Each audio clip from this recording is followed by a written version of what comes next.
안녕하세요. 우리 삶에서 기술사회 발전에서 이바지하고 있는 그런 공학자를 모시고 인터뷰한 시간, 원투원 인터뷰 시간 왔습니다. 안녕하세요. 반갑습니다. 안녕하세요. 네. 자기소개 간단하게 좀 부탁드릴게요. 네, 안녕하십니까. 저는 한국전기연구원이라는 곳에서 전력기기에 대한 다양한 시험들을 담당하는 업무를 맡고 있는 방승민이라고 합니다. 네, 반갑습니다. 오늘은 전기연구원, 한국전기연구원이죠, 정확하게.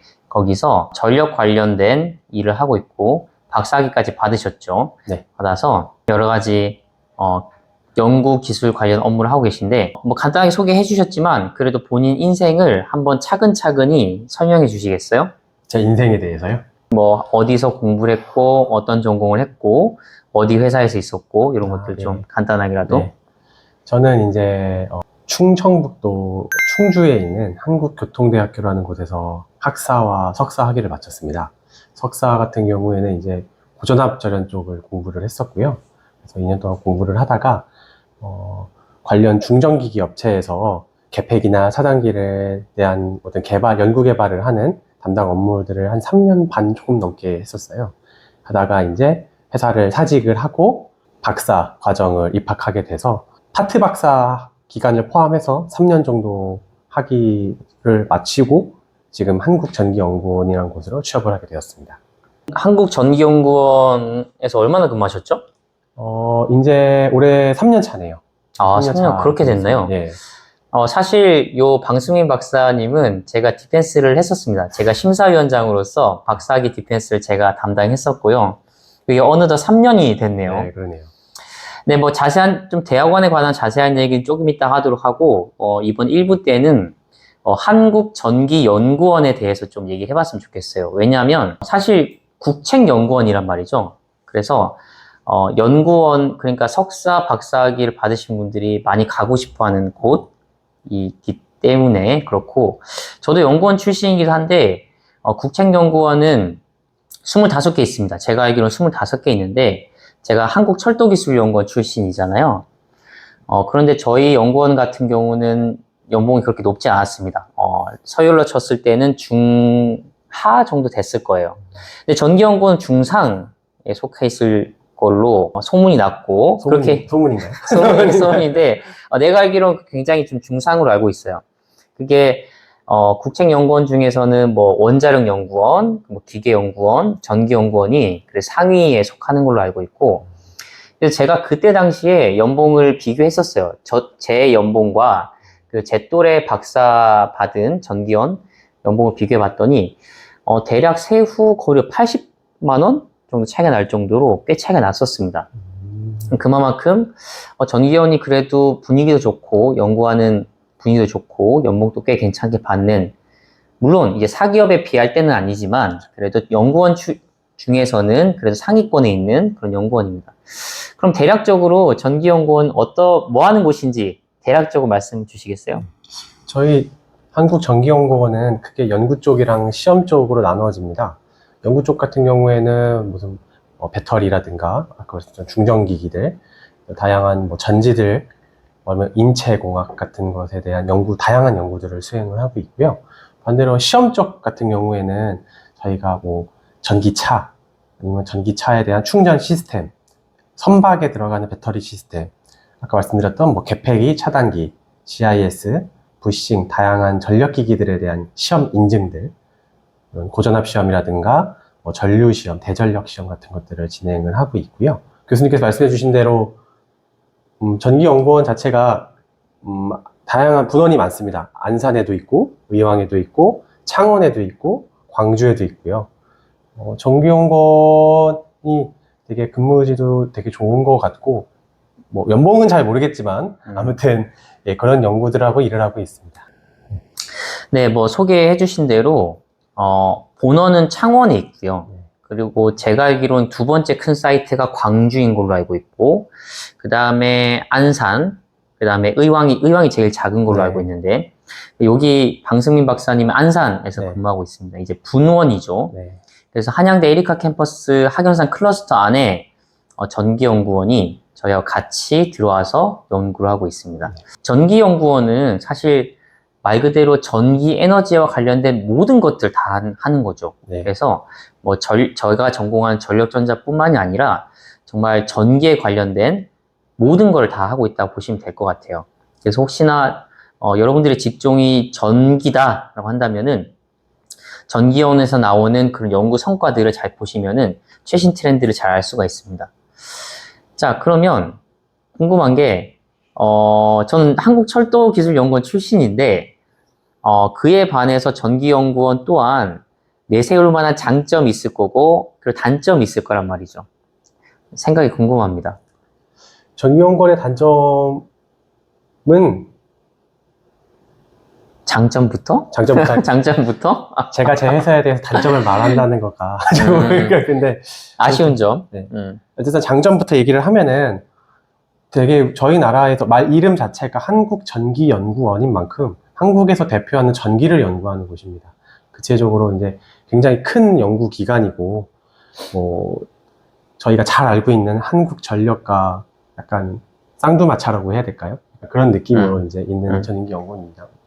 말씀드린 대로 워낙에 1, 2등을 다투는 기관이라고 저는 생각을 해서 굉장히 큰 기관이라고 생각을 하고, 그것만큼 아까 교수님께서 말씀해 주셨지만 정말 다양한 연구 분야에서, 다양한 시험 인증 분야에서 전기 에너지 분야를 위해서 열심히 노력을 하고 있는 곳이고요. 단점이라고 할 거는 저는 아직 근무를 오래 하지 않았기 때문에 잘 모르겠어요. 아쉬운 점도 그렇게 크지는 않은 것 같지만 점점 더 근무를 하면서 알아가게 되겠죠? 이제 알아가게 되면은 다시 한번 이런 기회가 있으면 그때 한 번 더 말씀드리겠습니다. 뭐, 요약하면 장점은 좀 자부심이라고 보면 될까요? 그렇죠. 네. 자부심, 연구에 대한 자부심. 네. 그래도 굉장히 큰 규모에서, 네. 좋은 설비에서, 좋은 환경에서 연구를 하고 있고, 그리고 전기연이 제가 알기로 되게 수평적인 문화라고 알고 있습니다. 맞아요. 맞습니다. 기업은 당연히 어느 정도 수직적인데, 연구원 중에서도 전기연구원은 그래도 좀 어느 정도 수평적인, 그러니까 그 뜻은 뭐냐면, 연구원도 사실 연구를 직접적으로 한다기보다는 관리 프로세스이기 때문에 어느 정도 그 연구원 내부에서 수직적인 체계가 좀 있습니다. 근데 전기원은 실질적인 실무를 직접 많이 하기 때문에 어느 정도 수평적인 문화가 자리 잡고 있죠. 그런 게 큰 장점이라고 생각이 들고요. 단점 언급 안 하셨지만 참 짐작되는 게 있습니다. 뭐 연봉 얘기 안 할 수가 없고, 그리고 또 대외적으로 활동하는데 조금 좀 제약이 좀 있는 걸로 좀 알고 있고요. 아무래도 국책연구원 소속이다 보니까 뭔가 자유롭게 하는 데는 뭐 신고를 해야 되고 허락 받아야 되고 하는 것들이 좀 귀찮을 수 있습니다. 근데 뭐 기업하고 비교해 보면은 그래도 자유로운 편이죠. 제가 봤을 땐. 그런데 뭐 그렇습니다. 뭐 단점을 구체적으로 말씀 안 하셨지만 뭐 다음에 듣는 기회가 있었으면 좋겠고요. 그러면 전기원은 국책연구원이라고 해서 앞으로도 전력 분야 계속 흥행하고 있고 앞으로 계속 올라갈 거고 해서 전기원의 미래도 굉장히 밝을 거란 말이죠. 그리고 프로젝트 계속 들어오고 연구도 많이 하고 있는데 본인이 생각하는 전기연구원의 전망 어떻습니까? 일단 그 전기연구원이라는 것 자체가 연구를 하는 것도 있지만 연구를 함에 있어서 어떤 그런 결과를 도출을 해야 되고 어떤 트렌드를 따라가야 되는 게 맞아요. 어떤 트렌드라고 하면은 이제 우리가 국제 시장에 대한 어떤 현경들을 무시할 수 없고 그거에 대한 반향이 많고 또 나라의 정책들 또한 그런 것들을 기반으로 과제들이 이제 선정이 되고 제정이 되는데 현재 지금 제일 중요한 거는 이제 뭐 DC 그리드라든가 친환경 분야가 당연히 이제 핵심 분야겠고요. 뭐 AI라든가 그런 것들, 뭐 3D 프린팅 이런 것들이 당연히 이제 그 기반이 돼서 연구들을 진행하고 있습니다.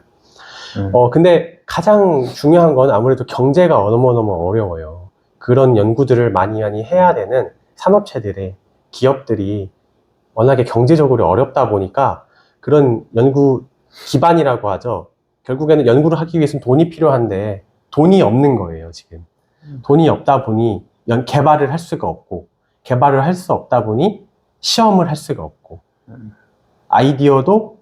아이디어가 있어도 그 아이디어에 맞는 결국엔 또 돈이 없고 그런 쳇바퀴 굴리듯 하는 그 굴레 속이 있다 보니 뭐 현재 지금 중전기기 업체 보면은 새로운 제품들을 개발하는 것보다는 있는 제품들을 조금 더 유지보수를 한다든가 개선을 한다든가, 그래서 그 제품을 해외 시장에 좀 저렴하게 팔 수 있게끔 하는 그런 전략들을 많이 쓰고 계시는 것 같아요.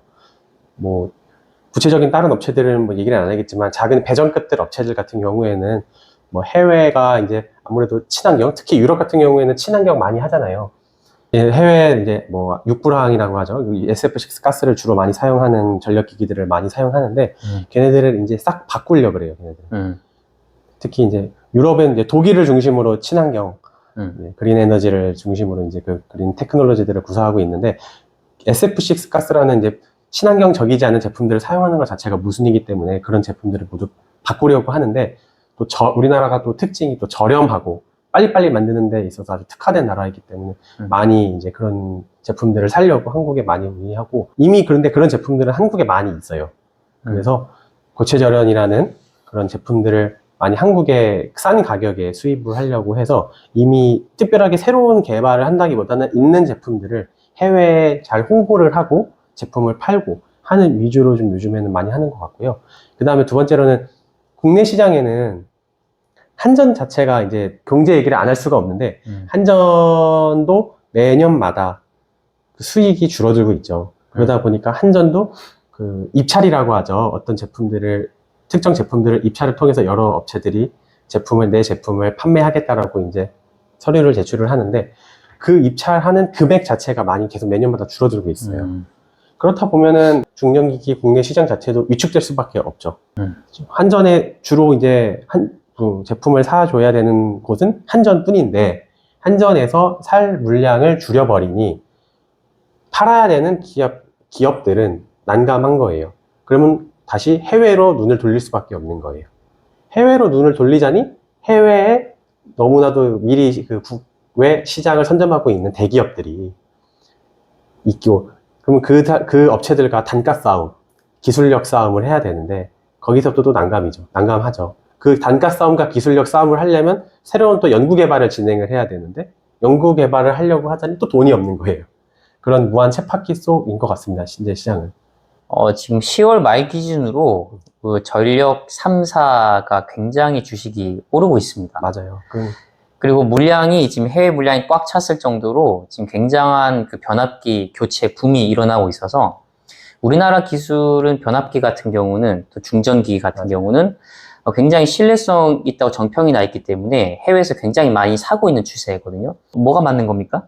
변압기 같은 경우에는 교수님께서 말씀해 주신 대로 해외에서 3사가 현대, 효성, LS라는 이런 대기업들이 많이 팔고 있어요. 수익도 많이 나고 매년마다 주가도 상승하고 있고, 특히 그 미국 같은 경우에서 변압기들을 많이 산다고 하더라고요. 근데 그 이외에 개폐기, 차단기, GIS 등 그 이외의 모든 전력기기들 시장에서는 많이 좀 경제적으로도 기술적으로도 많이 어려워서 열심히 지금 기업체들이 연구 개발을 위해서 노력하고 있는 것으로는 알고 있습니다. 결국 이번 정부에서는 국가 R&D를 많이 투자를 하려고 하고 있고, 네, 그렇죠. 특히 AI와 맞물려서 전력은 더더욱 더 올라갈 건데, 말씀하신 그런 분야는 앞으로 더 좋아지지 않을까. 왜냐면 정권 교체가 오래됐기 때문에. 맞아요. 정권 교체를 이제 해봤기 때문에, 작년 정권에서는 이제 아무래도 과제비를 삭감하는 등의 그런 이슈들이 있었는데, 지금 새로 정권이 교체됐기 때문에 앞으로 정책이 어떻게 될지는 저도 잘 모르겠지만, 연구비에 많은 투자가 돼서 많은 기업들이 조금 더 연구 개발을 하는 데 있어서 조금 더 수월하고 도움이 됐으면 좋겠습니다. 네. 뭐 저도 당연히 그런 생각하고 있고요. 특히 뭐 AI 데이터 센터 증가함에 따라서 전력에 대한 수요는 반드시 증가할 수밖에 없고 눈으로 보이죠. 그렇죠. 그렇기 때문에 중전기기뿐만이 아니라 이제 DC 그리드망, 선박 DC 그리드, 빌딩 DC 그리드 이런 것들이 전기연에서도 아마 핵심적인 주제로 급부상하고 있을 겁니다. 이전부터. 관련해서 지금 전기연 내부적으로 좀 주목받고 있는 그런 연구 분야가 어떤 게 있나요? 일단 저희 안산 쪽에서는 당연히 전기차를 정말로 많이 하고 있는 것 같아요. 전기차 시험센터도 새로 건축을 했고, 얼마 전에 또 차린이라고 국제 전기차 충전 시스템에 대한 시험소가 있는데, 그런 협회에도 들어가고, 지금 다양한 활동들을 많이 하고 있고요. 현재 다양한 엄청 큰 챔버부터 해서 시험에 대한 많은 투자를 지금 진행하고 있거든요. 그래가지고 아무래도 친환경이다 보니까 요즘에 또 전기차 많이 개발을 하는데 그런 쪽으로 좀 저희 완산본원 쪽에서는 투자를 많이 하고 있는 것 같습니다. 창원 쪽에서는 아무래도 이제 얼마 전에 완공된 HVDC 시험센터가 아주 크게 또 완공이 돼 있기 때문에 뭐 LS라든가 관련 대기업들이 또 열심히 또 그쪽에서도 케이블 쪽 시험을 또 진행하고 있는 것으로 알고 있고요. 아무래도 광주 쪽은 또 배터리 쪽을 중심으로 하고 있는 곳입니다. 선박 쪽에 싣고 있는 이제 배터리 쪽에 대한 시험들 많이 하고 있는 것으로 알고 있습니다. 정말 많은 얘기를 했는데 전기연구원에서 이렇게 다양한 분야의 연구를 하고 있구나, 그리고 최신 트렌드가 이렇게 가고 있구나 라는 거에 대해서도 여러분들이 동영상 보고 많은 도움이 됐으면 좋겠습니다. 네, 저희 방승민 박사님, 한국전기연구원에서 근무하고 있는 방승민 박사님을 모시고 한국전기연구원에 대한 현재 연구 상황, 어떤 것이 연구 주제에 가장 많이 급부상하고 있는지에 대해서 자세하게 얘기해 봤습니다. 방승민 박사님과 2부에서도 더 재미있는 컨텐츠로 만나 뵙도록 하겠습니다.